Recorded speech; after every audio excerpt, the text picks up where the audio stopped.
In the environment that we're currently in, which is so fraught with conflict, people forget how important it is to have fundamental, basic respect for one another. And the interesting thing is that respect itself has considerable payoffs, because in your dealings day to day, whether you're in the business world or not, in the everyday world, when you show respect for people, they notice it, it connects with them, and they appreciate it, and they're much more giving to you. So it reminds me of a story of when I was moving into a new building. It's really about 10 years ago. And before I moved in, I met the super. Andreas Garcia was his name. And I met Andreas, and we shook hands, and he told me a little bit about his family, and I told him a little bit about my family.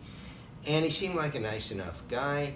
He just warned me that don't move in after 5 o'clock. We close the fences. We won't set aside the elevator. You can't move in after 5 o'clock. I said, okay.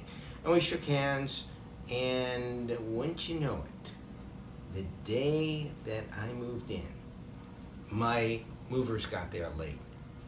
Not a surprise, it happens a lot. They were really late. And by the time they loaded my stuff up and we got over to my new building, it was after 5 o'clock. And I was really concerned. So I called Andreas, and he came down. He said, don't worry for you. I'll open it up. And he opened the side entrance, opened the gate, gave us an elevator. In fact, he was bringing us extra dollies. He was helping the movers move stuff in. And we probably didn't finish till about 9 o'clock that night, and the movers left. And then there was a knock at my door, and I opened it up, and it was Andreas. And he came in with 2 ice cold beers, and he toasted me. And he said, welcome to the building. I'm very happy to have you here. And we drank a beer, and I was really bowled over. And as I started living in the building, and all I knew at that time, the super's name was Andreas. That's what I called him. And as I was living in the building, I'd often overhear people talking about this guy, Garcia. Garcia this, Garcia that. Sometimes it's almost like they go, puh, Garcia, with such disdain. And then one day, I was putting my key in the lock, and my next door neighbor said to me, where did you get that new doorbell? I said, oh, the super put it in.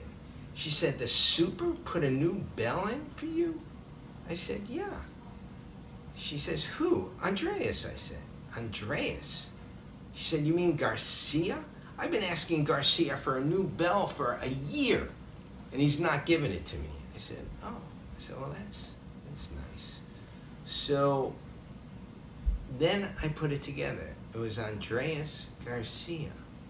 So the next time I saw Andreas, I said to him, I had an interesting conversation with someone who said they were waiting a year for a bell, and I got a bell right away.